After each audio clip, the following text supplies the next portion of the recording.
The bulletin looks thick this week,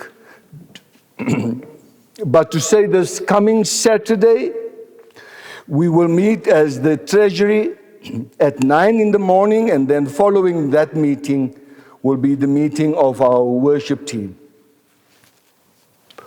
If you would like to sponsor flowers on a Sunday in memory of a loved one or to celebrate an important milestone, please complete the roster that's in the vestibule. We have launched the new self-registration process. It's a process people come on a Wednesday to complete, and we struggle to find employment for them. We will continue to do so, and I am grateful to Beryl Way to continue with that ministry. Remember in your prayers those who are sick and at home, Jean Herron, Miranda van Dijk, Mary Wiley, and Beryl Perro. If you could add to that, Prof. and Mrs. Masango, and Chris and Alison Fulyun.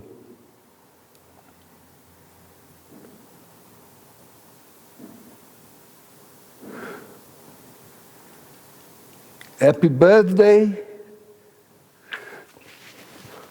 On the 12th is not my son's birthday, it's his wedding anniversary, or their wedding anniversary.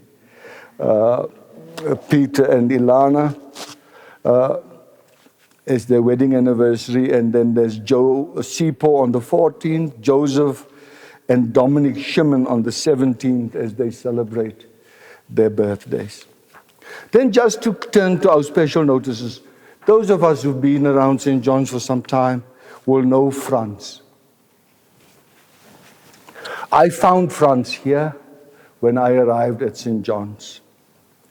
And Franz's health has caught up with him. And he has decided to retire to his home close to Mokopane. For those of us who may not know where that is the old Potgietersrus. Potties. So Franz will retire there. There is money that he will receive from the church. We have invested in a provident fund for him.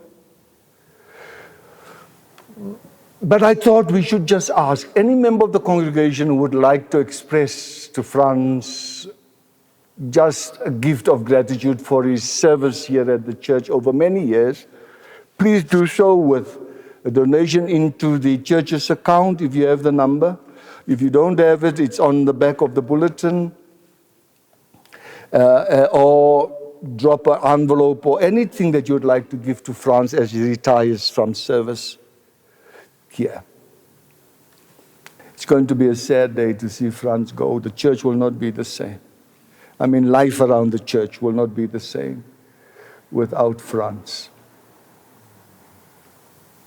And then just to say, Jane Barker is not just a qualified silversmith, she's a silver and goldsmith, and has designed these beautiful pendants. So if you would like to purchase one, and the donation percentage of that will go to St. John's, please contact Jackie on a cell number or just an email to admin at St. John's United. It is in aid of. And then there's the other ministries that we have here at the church. If you would like to assist, the number of people that come through our doors and ask for some kind of relief, whether it's bread or just to say to you, during these last weeks, we have assisted people to be reunited with their families. Let me tell you the story of a gentleman by the name of Brian. Brian lived in Alex with his wife and their little baby daughter.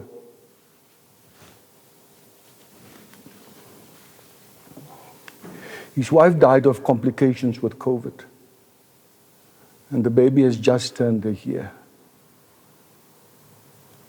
So Brian had to make the decision what is best for his child. So he has taken his little girl to a care facility in is it Greytown, outside Pietermaritzburg? Yes, to Greytown. And the reason why he has taken her there is because that facility will allow him to visit her. If he takes her to another place here in Johannesburg, they told him, you will have no right over the child. You will lose your rights if you hand the child over to us. So that is a church facility, and the pastor there said, you will have the right to visit your child. So he has gone down there and has found employment down there and will now be able to take care of his child. And all we did was to give him money to go down there and to take care of himself and his family. Now, these are the things that you don't know that we do here at St. John's. I met a gentleman who was totally out of it. That means having wandered the streets for months on end. And he came through the door, and Jackie said to me, there's a man here who wants to see you. And he walked into my office and he said to me, you need to talk to me because I'm about to commit suicide. So I said to him, what will stop you from committing suicide? He said, if I can go back to my mother. So we made contact with the mother, gave him the money, and he went home. Now that's the reason. That's what this resurrection, I almost call it, this resurrection stuff is about. It's not. That's what it's about. Giving life, not just for yourselves, but through us extend life to others. That's what it's about. So these are some of the ministries that we would like to embark on and continue to do, to provide food. I noticed that we want to only have 50 sandwiches and 20 cups of soup per month. I think that's more per week. So if you would like to come to the church and just help us, butter the stuff and if there's one thing that I want to ask those who will come, what's the stuff that I used to eat at the assembly that they put on our sandwiches? Is it sandwich spread? That there's a little bit of mayonnaise and stuff in it. What's that stuff? Sandwich spread. I hate it, Robin.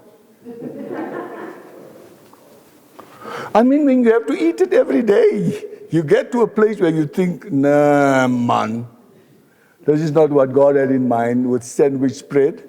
Eh? So if we want to butter about people who come off the street and they are hungry, if we can give them a sandwich and a cup of soup, then we've made a difference. So these are the ministries that we would like to continue. There's our special appeal for wool. And then, of course, there's our appeal for the blanket fund. It's getting close to winter. I can feel it in my bones. And if you'd like to make a donation to the blanket fund, it is the message on the back of our bulletin that Mike has written for us. The Niven Trust is very generous in their donation towards for our blanket fund, and we appeal to you, if you would like to do so, to make a donation into the church's account, just in brackets, blanket fund. May God bless you as we continue to worship.